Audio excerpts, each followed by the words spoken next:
Good morning, students. Welcome back to GCE Connect e-learning portal. So, in this subject is operational amplifier and linear integrated circuit, and we are discussing about the fourth module. So, in the previous videos, we discussed about the fourth module, first bit, that is precision rectifier circuits. This is precision full wave rectifier, precision half wave rectifiers, and we also solved some of the problems on the same.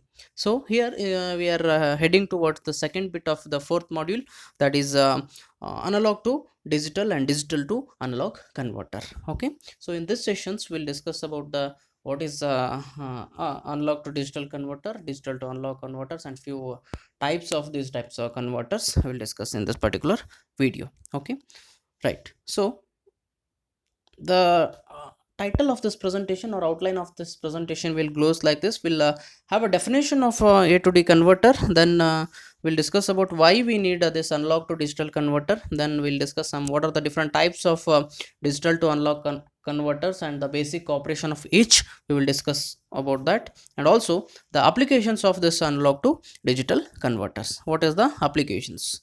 Okay, next we'll discuss what is definition or definition of the analog to digital converters. So an electronic integrated circuit, so which transforms the signal from analog form, that is in the continuous form, to the digital form, that is to the discrete form, so is called as analog to digital converters or ADC. Okay, so these analog signals are directly measurable quantities. So that is measurable quantities, directly you can measure them using the various meters.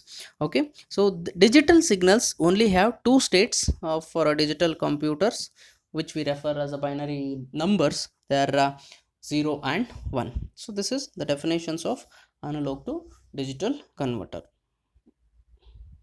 So why we need analog to digital converters or digital to analog converters? Okay, so first these are the microprocessors, which I think everyone is known about what exactly microprocessors. So which can only performs the complex processing of the digitized signals. Microprocessor will only performs the complex processing. Okay, so when the signals are in the digital forms, so they are less susceptible to the deleterious effects of the additive noise. Okay, so the noise content and other things will be present. So this ADC, that is analog to digital converters, or provides a link between analog word of transducers. Analog is a measurement for all the measurements. In case of analog quantities, we are using transducers. So here, so this ADC will provide the link between the analog word of the transducers and the digital word of the signal processing and its data handling. That is why we are using this analog to digital or digital to analog converters based on our applications, right? Next, there are types of ADC. Okay, so types of ADC. So there are various types, many analog to digital, even digital to analog converters we have.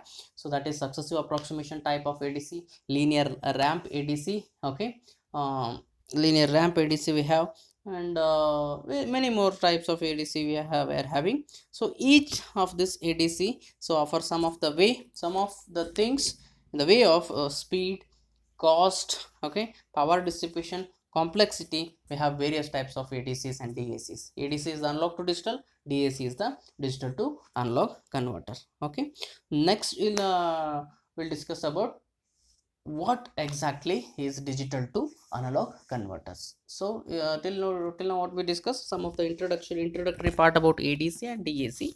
Now we'll let me start with the actual topic, that is ADC. So ADC is what? So analog to digital converter. So what exactly it is? So it is a digital to analog converter is a circuit or electronic device, so which converts the digital number, that is the binary numbers, into the analog voltages or the current output. Okay, so digital number, binary zeros and ones, are converted into analog form of the signals. So that is called as ADC or analog to digital converters. You might see in the figure or block diagram representation of ADC in this particular slide.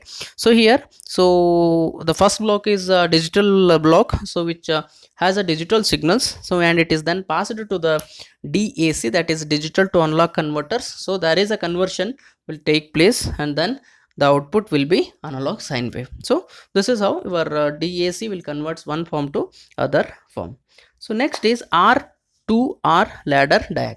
So various types of the diacs we are having successive approximation type of the diac, so linear ramp ADC. So various types we are having. So for your syllabus there is the first type of DAC we are having, that is digital to analog converters, which we are having is R and 2R DAC. So why it is called as R and 2R, I'll come to that while explaining the detailed part. So this R to R, so there's a 4-bit R to R ladder type of a diac. So 4-bit R to R ladder digital to analog converter is most popularly used type of the DAC because of its simplicity in operations, okay, because of its faster response and because of its faster conversion rate. So this R to R, that is 4-bit R to R ladder DAC is most commonly used, okay. So it uses the ladder network, okay, so containing the series and parallel combinations of R and 2R, okay. So that is why it is called as a R to R ladder DAC. So the circuit, while explaining the circuit, you just come to know. So the circuit will looks like a ladder which is formed by using the values of R and 2R. So that is why it is called as R to R ladder DAC. So it is easily scalable to any desired number of bytes. So we can this R to R ladder DAC can be reformed to various bits based on the applications. That is the one advantage, and it uses only two values of the registers, which makes for easy and accurate fabrications and integration. So as it is using only two values of the resistance, that is R and 2R value. So if you are taking 10, first R value is a 10 and the second R value is 20, that's what. So as it is using only two number of resistances, the fabrications and integration, everything will be easier. So the output impedance is equal to R, so regardless of the number of bytes which you are having, okay. The simplifying, filtering and further analog processing, everything we'll discuss with the circuit diagram. So this is a schematic representation or equivalent circuit of R to R ladder digital to analog converter. So this is the equivalent circuit. So R and 2R, you can just observe in the figure, R and 2R resistances are arranged in the form of a ladder, and that is connected to the amplifier circuits, okay.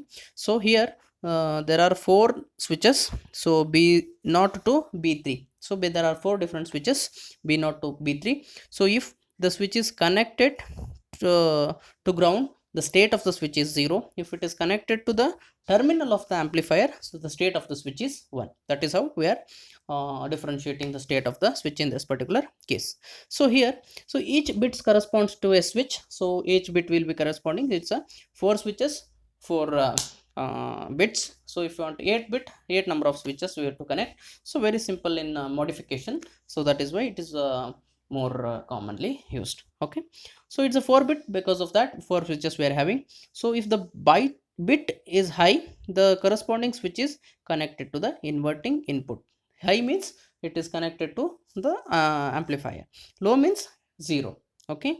So if the bit is low, the corresponding switch is connected to ground. So ground, if the switch is connected to ground, it is considered as 0. If the switch is connected to the amplifier, inverting an input of the amplifier, it is considered as a 1, okay.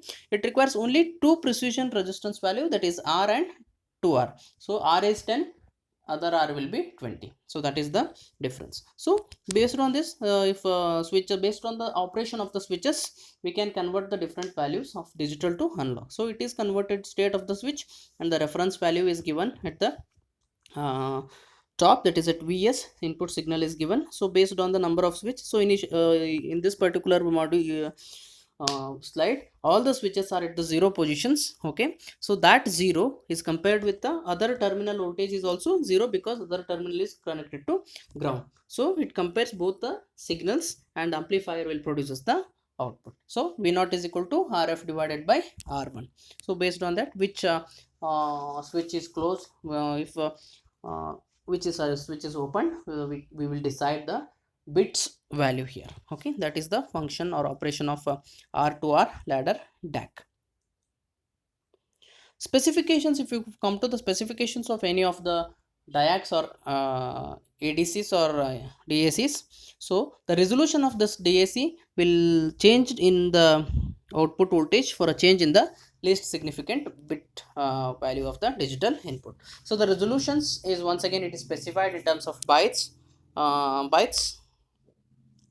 So the most digital to analog converters have a resolutions of 8 to 16 bytes. So this resolution you can calculate it by using the formula, that is V reference divided by 2 raised to n, where n is the number of bytes. So for example, to calculate how much the resolution that this is having, so we have a formula. So for example, a DIAC which with the 10 bytes has a resolution of you can calculate the resolution is equal to V reference divided by 10 raised to 10. Reference value we are taking it as 1 volts here, that is by 1 divided by 2 raised to 10. So it is this is how you can calculate the uh, resolution of the any of the diagram. So the higher the resolution, the smoother is the output. That is the thing. So another specifications of this DAC or analog to digital or digital to analog converter is, so also called as a conversion rate or sampling rates. Okay, the rate at which the resistance value is updated, that is called as a sampling rate or conversion rate. So the conversion rate of the single digital input to its analog equivalent is, once again, the specifications we want to mention. The conversion rate, which is depends upon the following parameters. So one is the clock speed of input signal, settling time of the converter, okay, and the many more. So when the input changes rapidly, so input if it is varies rapidly, the DIAC conversion speed must be high. That is the thing. So these two are the specifications that are considered while designing any of the DAC system. Okay. Next is a summary of this particular thing which we discussed. So there are various advantages. Any of the, if you to consider any of the module, any of the circuit, any of the system, there are advantages. At the same time, we have some of the disadvantages also. Anything you can take. If it's having an advantages, one or the two demerits also will be having. The similar way, so your R to R ladder DIAC also has some of the advantages, some of the disadvantages that we will discuss now. So advantage of this R to R ladder DIAC is only two resistances value. So only two value of the resistance. So the fabrication, integration, everything will be simple. That is the one advantage. So does not need any precision resistance as a binary weighted DIAC. There is a one more type of the DIAC is there, that is not included in our severe, that is binary weighted digital to analog converters. So there is a precision value of the resistance is required. So here in this case there is no need of that precision value, so only two value of the resistance is sufficient for its operation. That's another advantage of the system. And cheap and easy to manufacture. So manufacturing process or design of this particular is a simple and cheap in its operations. The cost of the system is also less. So the another advantage is faster response time. So they are responding very quickly to the signals. So that is the one advantage of this R to R ladder DIAC. And in addition to this, if you're talking about the disadvantages, the slower conversion rate. Conversion rate, if you're there is as I said, there are 8-bit, 4-bit, 13-bit, 16-bit, some 32-bit, the various types of R to R ladder DIACs are there. So conversion rate little bit slower here. Rate of conversion of digital to analog is little bit slow. That is the one disadvantages. And operation, if the number of bits if are increasing, it's as we discussed the 4-bit, it looks like a simple circuit. As number of bits if are increasing, the complexity of the circuit will increases, and analysis of the circuit is becomes somewhat confusing. So that is the disadvantages. In addition to this, it is having more advantages because of its faster response time and other things. So in most of the electronic applications, this R to R ladder type of the DIAC is used. Okay, this is about R to R ladder DIAC. So another types of the DIACs, that is successive approximation type of the DIAC, linear ramp type of the DIAC, and few more types of the DIACs are there. So about those type of the DIACs we will discuss in the next video. Okay, till then just go through the PPTs. So if you got any doubts uh, in between, you can feel free for contact for the clarifications, right? Thank you.